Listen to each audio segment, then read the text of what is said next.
Hello everyone. तो friends, are की परीक्षा में लगभग 4.5 महीने अभी बचे हुए हैं और ये 4.5 महीने आपके लिए बहुत ही इम्पोर्टेंट हैं। अगर आप बहुत ही डीपली और पूरी संवेदनशीलता के साथ तैयारी करें तो ये 4.5 महीने आपकी लाइफ के लिए गेम चेंजर हो सकते हैं। आप आसानी से इसका प्री और मेंस दोनों ही क्रैक कर सकते हैं। जैसा कि फ्रेंड्स आप लोग जानते हैं कि किसी भी परीक्षा को क्रैक करने के लिए जो पिछले साल के क्वेश्चन पेपर होते हैं, यानी कि प्रीवियस ईयर जो क्वेश्चन होते हैं, ये इंपॉर्टेंट होते हैं। तो यहाँ पर एक सीरीज स्टार्ट की गई है। इसका जो सेट 1 है ऑलरेडी अपलोड हो चुका है और आज हम लोग इसी के अंतर्गत सेट 2 को डिस्कस करेंगे। आज का वीडियो बहुत ही इंपॉर्टेंट है। यहाँ पर जितने भी प्रश्न पूछे गए हैं, आर 2023 की परीक्षा जो कि हुई थी, आपको याद होगा 2024 में 11 फरवरी को जो परीक्षा रद्द कर दी गई थी, तो उसमें जो क्वेश्चन पेपर आया था उसमें जो प्रश्न पूछे गए थे, प्रश्नों की आंसर की तो ऑफिशियल आई नहीं थी, लेकिन यहाँ पर आपको सभी प्रश्नों के उत्तर बिल्कुल ऑथेंटिक रूप से दिए जा रहे हैं। तो 11 फरवरी 2024 की जो परीक्षा हुई थी, उन्हीं प्रश्नों को आज हम यहाँ पर डिस्कस करेंगे। सेट 1 में हमने कुछ प्रश्नों को डिस्कस किया हुआ है और आज सेट 2 में बाकी के प्रश्नों को डिस्कस कर रहे हैं। चलिए शुरू करते हैं। देखिए, क्वेश्चन ये पूछा गया था कि उत्तर प्रदेश के संदर्भ में निम्नलिखित कथनों पर विचार करिए। पहला कथन था पूर्व प्राथमिक शिक्षा की आयु 5 वर्ष निर्धारित है। 3 से 5 वर्ष बताई जा रही है पूर्व प्राथमिक शिक्षा की। तो देखो फ्रेंड्स, ये 3 से 5 वर्ष नहीं है, बल्कि जो पूर्व प्राथमिक शिक्षा की आयु है ये 4 से 6 वर्ष है। कहीं कहीं पर इसे 3 से 6 वर्ष स्थानीय रूप से रखा गया है, लेकिन ये गलत होगा। दूसरी बात है कि प्राथमिक शिक्षा की आयु 6 से 11 वर्ष बताई जा रही है, जो कि है 6 से 14 वर्ष। ठीक है, तो यानी कि पहला भी गलत है, दूसरा भी गलत है। आपका उत्तर बनेगा ऑप्शन सी। अगला क्वेश्चन है, भारत में कोयला खनन की महत्वपूर्ण घटनाओं पर विचार कीजिए और इन्हें सही कालानुक्रम में व्यवस्थित कीजिए, सबसे पहले और सबसे आखिरी के क्रम में। तो देखो फ्रेंड्स, रानीगंज में कोयले का जो प्रथम उत्पादन हुआ था, इसे किया गया था 1774 में। कोल इंडिया लिमिटेड की स्थापना कब की गई थी? तो 1956 में। और कोयला खदानों का राष्ट्रीयकरण ये किया गया था 1975 में। और राष्ट्रीय कोयला विकास निगम की स्थापना हुई थी कब? 1976 में। तो इस प्रकार से अगर आप देखेंगे तो जो सही क्रम बन रहा है वो 1, फिर 2, फिर 3 और फिर 4 बन रहा है।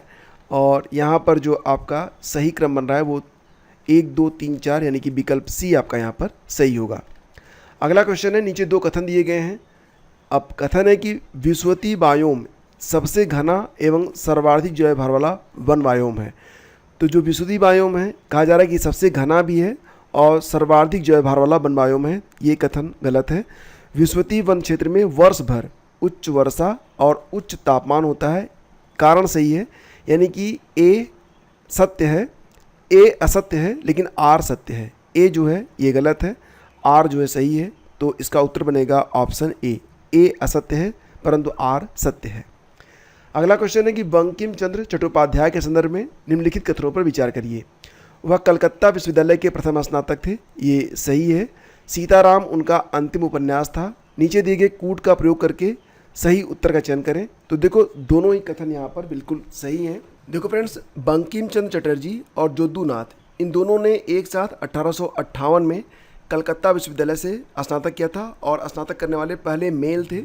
और पहली फीमेल बनी थी कादम्बरी गांगुली और चंद्रमुखी बसु। इन्होंने 1882 में अपना स्नातक पूरा किया था।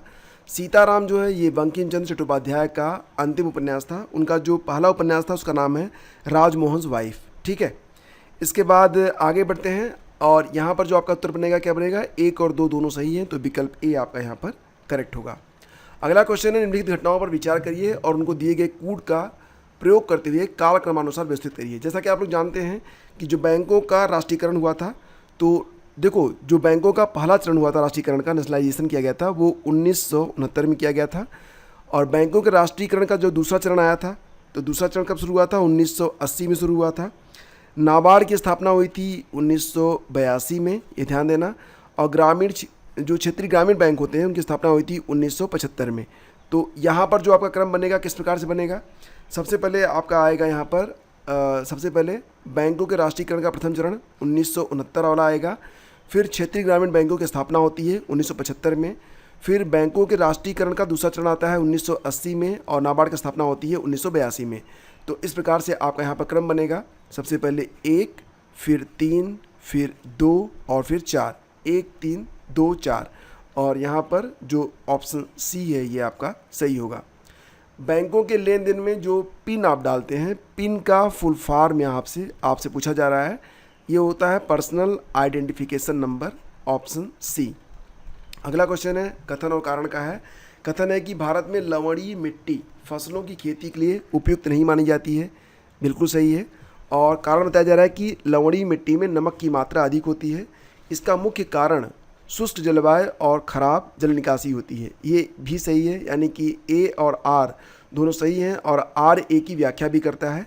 तो यहाँ पर जो आपका उत्तर बनेगा फ्रेंड्स वो क्या बनेगा, ऑप्शन डी बनेगा, ठीक है। क्योंकि यहाँ पर जो आर है ना वो ए की व्याख्या भी कर रहा है, तो आपका जो उत्तर बनेगा वो ऑप्शन डी बनेगा। अगला क्वेश्चन है कि बुरहान उल मुल्क सादत खान के संदर्भ में निम्नलिखित कथनों पर विचार करिए।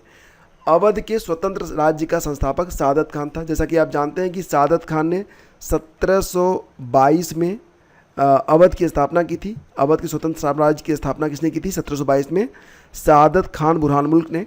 और इसने दिल्ली में एतमादुद्दौला और हैदर खान के साथ मिलकर सैयद बंधुओं को, जिसमें से हुसैन अली के विरुद्ध षड्यंत्र रचा था।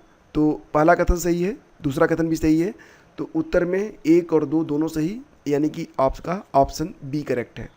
अगला क्वेश्चन है, नीचे 2 कथन दिए गए हैं, एक को अभिकथन, दूसरे को कारण कहा जा रहा है। अभिकथन है भारत में रबी फसलों की खेती मुख्य रूप से पंजाब और हरियाणा जैसे उत्तर पश्चिमी राज्यों में की जाती है। तो बिल्कुल सही है अभिकथन। कारण बताया जा रहा है कि इन राज्यों में रबी फसलों की सफलता सर्दियों के दौरान पश्चिमी उष्णकटिबंधीय चक्रवातों के कारण होने वाली बारिश पर निर्भर करती है, ये गलत है। देखो फ्रेंड्स, क्या होता है ना कि जो रबी की फसलें होती हैं वो जो मानसून लौट रहा होता है, और साथ ही साथ पूर्वोत्तर मानसून जो मानसून इधर से आता है, इन्हीं दोनों की वजह से ये खेती थोड़ी अच्छी हो पाती है। और इसकी जो बुआई होती है कब होती है, लगभग अक्टूबर के महीने में होती है। कटाई इसकी अप्रैल मई में होती है। इन पर वर्षा का अधिक प्रभाव नहीं पड़ता है। रबी की प्रमुख फसलों में कौन कौन सी फसलें आती हैं बताओ। जैसे कि जो गेहूं के साथ बोई जाती हैं, गेहूं, जौ, चना, आलू, मटर, अलसी, ये सब। भारत के जो उत्तर पश्चिमी राज्य हैं, यहाँ पर कहा जा रहा है ना, उत्तर पश्चिमी राज्यों में कौन कौन से राज्य आएंगे, पंजाब, हरियाणा, हिमाचल प्रदेश, जम्मू कश्मीर, उत्तराखंड और उत्तर प्रदेश के राज्य। तो ये सभी जो राज्य होते हैं ये रबी की फसलों के लिए जाने जाते हैं। तो यहाँ पर ए सही है, आर गलत है। तो ए सही है, आर गलत है, ऑप्शन सी सही होगा। अगला क्वेश्चन है, रूस में कुजुबास क्षेत्र के संदर्भ में। देखो प्रश्न को ध्यान समझो, पूछ रहे हैं कि रूस का जो कुजुबास क्षेत्र है उसके संदर्भ में निम्नलिखित में कौन सा कथन सही है। एक बार में क्लियर हो जाएगा इसका उत्तर क्या है। कुजुबास यह क्षेत्र कोयला और लौह अयस्क से समृद्ध है, ये सही है। लेकिन जो यहाँ पर कहा जा रहा है ना नोवोसिबिर्स्क क्षेत्र, तो ये जो आपका नोवोसिबिर्स्क क्षेत्र है ये एशियाई क्षेत्र में है, ना कि कुजुबास क्षेत्र में है। तो दूसरा गलत हो गया, मतलब यहाँ पर जो आपका केवल एक सही है, यानी कि आपका उत्तर बनेगा ऑप्शन सी, ठीक है।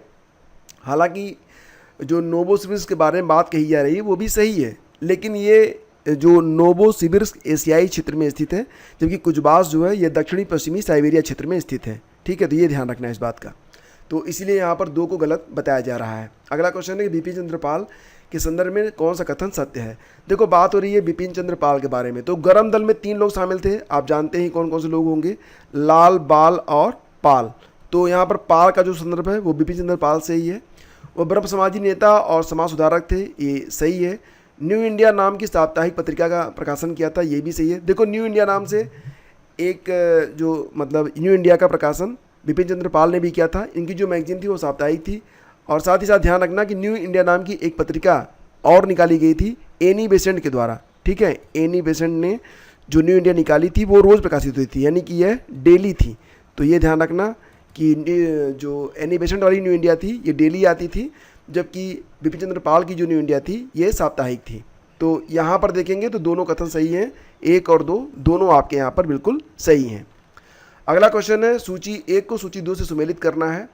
तेल शोधनशाला और राज्य का नाम दिया गया है। बरौनी, बोगाई गांव, बीना और कोयली कहाँ पर स्थित है। तो जैसा कि आप लोग जानते हैं बरौनी जो है ये मिलेगा आपको बिहार में, बोगाई गांव मिलेगा आपको असम में, बीना जो है ये मध्य प्रदेश में है, कोयली आपको गुजरात में मिलेगा। तो इस प्रकार से इसका सुमेल आपको कर लेना है, बरौनी बिहार, बोगाई गांव असम, बीना मध्य प्रदेश और कोयली गुजरात में। अगला क्वेश्चन देखिए, निम्नलिखित मुगल शासकों पर विचार करिए तथा उनको काल क्रमानुसार व्यवस्थित करिए।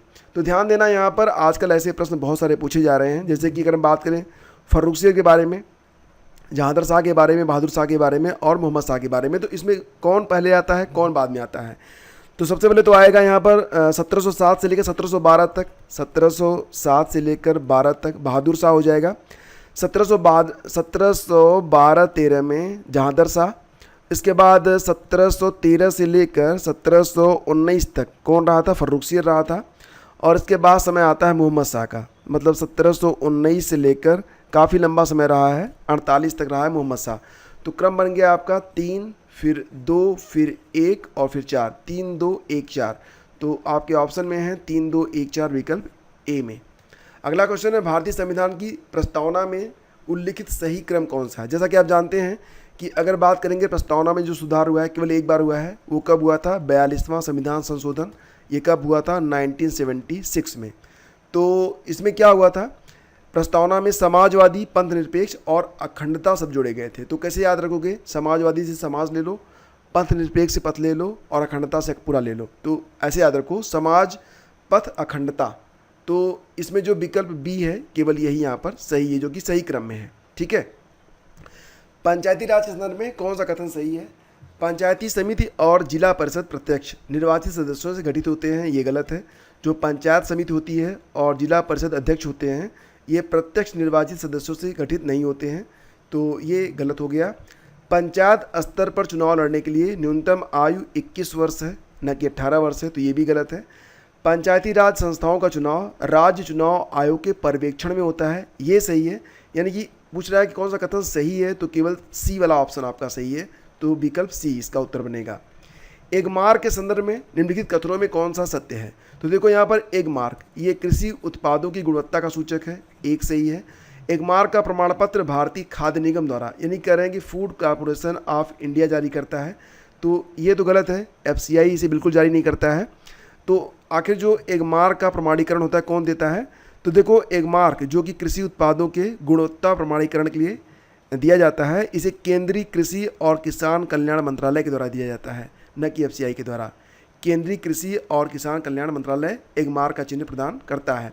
तो केवल एक आपका यहाँ पर सही है। इसके बाद आगे बढ़ते हैं उत्तर प्रदेश के संदर्भ में। देखो यहाँ पर कहा जा रहा है कि उत्तर प्रदेश 9 आर्थिक क्षेत्रों में बटा हुआ है, तो ये बात गलत है। उत्तर प्रदेश एग्जैक्टली 9 में नहीं है, बल्कि केवल 4 आर्थिक क्षेत्रों में बटा हुआ है। कौन कौन से क्षेत्र हैं, जैसा कि आप जानते हैं कि ये क्षेत्र होंगे आपके, एक तो पश्चिमी क्षेत्र हो गया, इसके बाद पश्चिमी से क्रम में आइए, फिर केंद्रीय क्षेत्र हो जाएगा, फिर पूर्वी क्षेत्र हो जाएगा, फिर बुंदेलखंड वाला क्षेत्र हो जाएगा। ठीक है। तो यहाँ पर देखेंगे पश्चिमी क्षेत्र, केंद्रीय क्षेत्र, पूर्वी क्षेत्र और बुंदेलखंड क्षेत्र, ये 4 आर्थिक क्षेत्र हैं जिसमें उत्तर प्रदेश बटा हुआ है। ठीक है।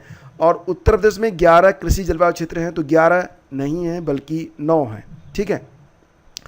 तो उत्तर प्रदेश को वर्षा और मृदा के आधार पर, मिट्टी के आधार पर 9 कृषि जलवायु क्षेत्रों में बांटा गया है।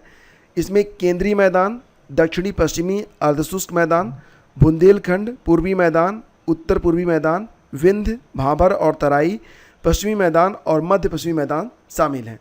तो याद रखना कि उत्तर प्रदेश 4 आर्थिक क्षेत्रों में और 9 कृषि जलवायु क्षेत्रों में बटा हुआ है। तो याद रखना 1 और 2 दोनों यहाँ पर गलत हैं, तो बनेगा आपका उत्तर ऑप्शन बी, ना तो 1 ना ही 2।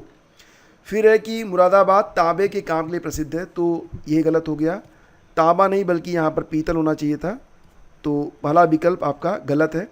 मुरादाबाद विशेष आर्थिक क्षेत्र स्पेशल इकोनॉमिक जोन उत्तर भारत में उत्तर प्रदेश सरकार द्वारा विकसित पहला सेज है, तो ये सही है। यानी कि केवल दूसरा विकल्प सही है, पहला विकल्प आपका गलत है। उत्तर बनेगा आपका ऑप्शन डी। अगला क्वेश्चन है कि जौनपुर को सिराजे हिंद के नाम से जाना जाता है, ये कथन सही है। जौनपुर सरकी काल में शिक्षा के महान केंद्र के रूप में था, ये भी सही है। मतलब ए और आर दोनों सही हैं, आर ए की व्याख्या करता है, तो यहाँ पर जो उत्तर बनेगा वो ऑप्शन बी बनेगा। देखो फ्रेंड्स, सिराजे हिंद जौनपुर का ऐतिहासिक नाम है और इस शहर की स्थापना फिरोज शाह तुगलक ने की थी। किसने की थी? फिरोज शाह तुगलक के द्वारा की गई थी, अपने भाई जौना खान के याद में। तो जौनपुर में सरकी काल के दौरान हुई सांस्कृतिक उन्नति, शिक्षा और वास्तुकला में प्रगति के कारण इसे सिराजे हिंद कहा जाता है, तो ऑप्शन बी सही है। फिर ये देखो आज का अंतिम प्रश्न है कि रॉकेट किस सिद्धांत पर काम करता है। रॉकेट, तो ये आप जानते हैं रॉकेट जो है यह संवेग संरक्षण के सिद्धांत पर काम करता है। तो संवेग संरक्षण यानी कि गति का संरक्षण, ऑप्शन सी सही होगा इसका। तो यह न्यूटन के गति के तीसरे नियम, जिसको आप लोग जानते हैं एक्शन एंड रिएक्शन का नियम, क्रिया प्रतिक्रिया का नियम, उसी के आधार पर यह काम करता है। तो सही जवाब बनेगा ऑप्शन सी। तो शेष प्रश्न हम डिस्कस करेंगे अगले भाग में। मुझे पता है कि अभी परीक्षा में थोड़ा सा वक्त है आप लोगों के लिए, अगर मैं लंबे वीडियोस दूंगा तो आपको अच्छा नहीं लगेगा, इसलिए यहाँ पर मैं वीडियोस की लेंथ जानबूझकर कम रख रहा हूँ और प्रश्नों को भी सीमित मात्रा में ला रहा हूँ। लेकिन बहुत जल्द ही मैं पिछले जितने भी साल के प्रश्न हैं उनका एक वन लाइनर वीडियो अपलोड करूँगा, तो उसमें आपको सभी प्रश्न एक साथ मिल जाएंगे वन लाइनर में। लेकिन देखो, ये जो मैं आपको पढ़ा रहा हूँ यहाँ पर पूरी व्याख्या आपको मिल रही है, आपका नॉलेज काफ़ी डीप हो जाएगा और इसका फ़ायदा आपको निश्चित रूप से एग्जाम में मिलेगा। एक बात और भी कि करंट अफेयर ज़रूर आप लोग पढ़ते रहिएगा, और ये भी है कि लास्ट 1 ईयर का जो करंट अफेयर है ये आर के लिए बहुत ही इंपॉर्टेंट होता है। लेकिन उसमें भी अगर लास्ट 6 मंथ को आप देखें तो ये सबसे इंपॉर्टेंट होता है। तो इस चैनल पर प्रतिदिन आप लोगों को 10 से 12 प्रश्न जो कि बहुत ही इंपॉर्टेंट होते हैं उनका पूरा एक सेट प्रोवाइड किया जाता है करंट अफेयर में। ये लगभग 7:30 बजे के आसपास मॉर्निंग में अपलोड होता है। तो इसको अगर आप लोग देखते रहेंगे, इसकी लेंथ ज़्यादा नहीं होती है, 5 से 7 मिनट का वीडियो होता है। तो इतना अगर आप लोग देखते रहेंगे तो करंट अफेयर का ज़्यादा लोड आप लोगों को नहीं वहन करना पड़ेगा। एग्ज़ाम के टाइम जब भी आप एक बार देखेंगे तो सारे करंट आपको याद आ जाएंगे। तो बशर्ते कि आप 5-7 मिनट प्रतिदिन दिया करें करंट अफेयर वाले सेशन को भी। और जितने भी प्रश्न मैं आप लोगों को देता हूँ इसकी PDF बनाकर मैं टेलीग्राम पर अपलोड कर देता हूँ, तो आप लोग टेलीग्राम पर ज्वाइन कर लीजिए। और PDF जो होती है ना वो 1 दिन के बाद आती है, तो आप लोग थोड़ा सा जल्दी ना किया करें, 1 दिन के बाद मैं उसे एडिट वगैरह करके अपलोड कर देता हूँ, तो आप लोग यहाँ पर आराम से अपना रिवीजन भी कर सकते हैं। मिलते हैं आपसे अगले वीडियो में। सीरीज अच्छी लगी है तो लाइक और शेयर कर दीजिएगा, और चिंता मत करिए, सभी प्रश्न एक साथ यहाँ पर आपको मिलेंगे और ये सीरीज़ लगातार चलती रहेगी। यूपी PCS के लिए अगर आप लोग ज्वाइन करना चाहते हैं इसी प्रकार PYQs, तो आपका एक चैनल है ओनली GS मास्टर क्लास, इसको आप लोग सब्सक्राइब कर लें और वहाँ पर आपको यूपी PCS के लिए सारी PYQs मिल जाएंगी। साथ ही साथ जो शार्ट नोट होते हैं वो भी आपको ओनली GS मास्टर क्लास पर अवेलेबल करवाए जा रहे हैं। बने रहिए हमारे साथ, मिलते हैं आपसे अगली वीडियो में। Thank you.